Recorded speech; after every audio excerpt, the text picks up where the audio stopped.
حوالے سے آپ کو یاد ہوگا کہ وہ واقعہ کہ جب وہ حضرت ابو سفیان جو ہیں وہ جب گئے تھے وہ شرائط صلح حدیبیہ کی وہ ختم کر اعلان کر دیا اور اس کے بعد اس کو یعنی دوبارہ ریوائز کرنے کے لیے تو حضرت ام حبیبہ نے حضور صلی اللہ علیہ وسلم کا بستر مبارک جو ہے وہ پلٹ دیا تھا کہ جی آپ اس کے اوپر نہیں بیٹھ سکتے. اب دیکھیے کہ ان کا گھر جو ہے وہ محفوظ اور مامون قرار پایا. اس کے بعد جو ہے وہ حکیم بن حزام جو ہیں حضرت خدیجہ الکبریٰ کے جو چچا بھائی تو ان کا گھر بھی, اور یہ جب شیب ابی طالب میں مسلمانوں کو قید کر دیا گیا تھا تو ان کا بڑا رول رہا ہے اس کے اندر کہ ان کو وہاں سے نکالنے میں اور ان کو سپورٹ دینے میں. تو اس کے بعد یہ کہ کوئی اگر بھاگ جاتا ہے فرار ہو جاتا ہے تو اس کو تلاش کر کے مطلب نہیں قتل کیا جائے. اسی طرح سے کوئی زخمی ہو جائے تو اس کو بھی نہیں کہ جب بھاگتے ہوئے یا دوڑتے ہوئے یا کسی اور وجہ سے. تو آپ یہ دیکھیں کہ یہ کیسی شرائط تھی کہ نہیں ہر شخص کے لیے معافی کا اعلان ہو گیا. بالکل. اس کے بعد یہ ٹوٹل میرا خیال ہے کہ کوئی کہیں پر 12 آدمی ہے, کہیں پہ 14 آدمی ہے, کہیں پہ دیکھیے 10 آدمی تھے جن کے لیے آپ نے اعلان فرمایا کہ اگر خانہ کعبہ کے پردے سے بھی لٹکے میں ہوں تو ان کو جہاں بخشی ان کی نہیں ہونی چاہیے.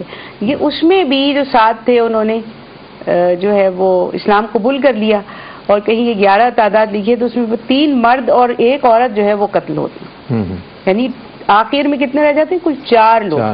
تو آپ دیکھیں کہ یہ حیرت انگیز یعنی انقلاب ہے دنیا کا کہ جس میں کوئی قتل و غارت گری نہیں, کوئی خون خرابہ نہیں, بلکہ حضور نبی کریم صلی اللہ علیہ وسلم جس وقت مکے کے اندر آپ داخل ہو رہے تھے تو آپ صلی اللہ علیہ وسلم بار بار اپنا روئے مبارک جو ہے وہ نیچے جھکا لیتے تھے کہ اللہ تبارک و تعالیٰ کے حضور جیسے سجدہ ریز ہو رہے ہیں, اور آپ کی جو یعنی آپ کے رخسار ہیں, رخسار مبارک وہ اس کے اونٹ کا جو وہ ہوتا ہے گجاوا ہوتا ہے اس سے ٹچ ہونے لگتے تھے, یعنی اتنا اپنے آپ کو آپ سجدہ ریز آپ فرما رہے تھے اللہ تبارک و تعالیٰ کے سامنے.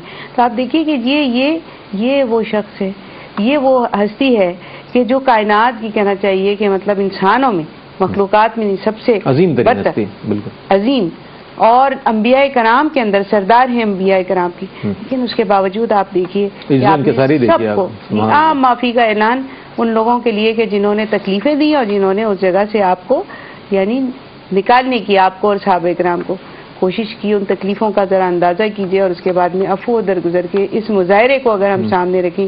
آج رمضان المبارک یعنی اگر 10 رمضان ہم سمجھتے ہیں کہ یہ یوم فتح مکہ ہے تو ہمیں اپنے دلوں میں جھانک کے دیکھنا چاہیے کہ کیا ہم اس کا ادنا سا بھی مظاہرہ کرتے ہیں.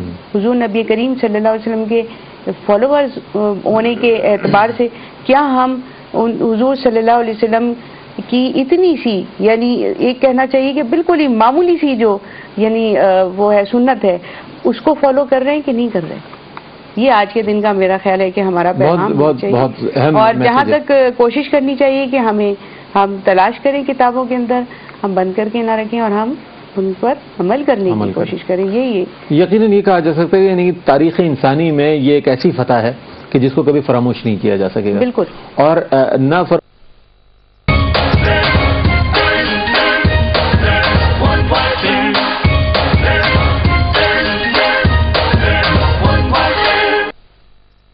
حکمران یا ایسے فاتح کہ جو عفو درگزر کا ایک بہت عظیم عملی مظاہرہ کر رہے ہیں.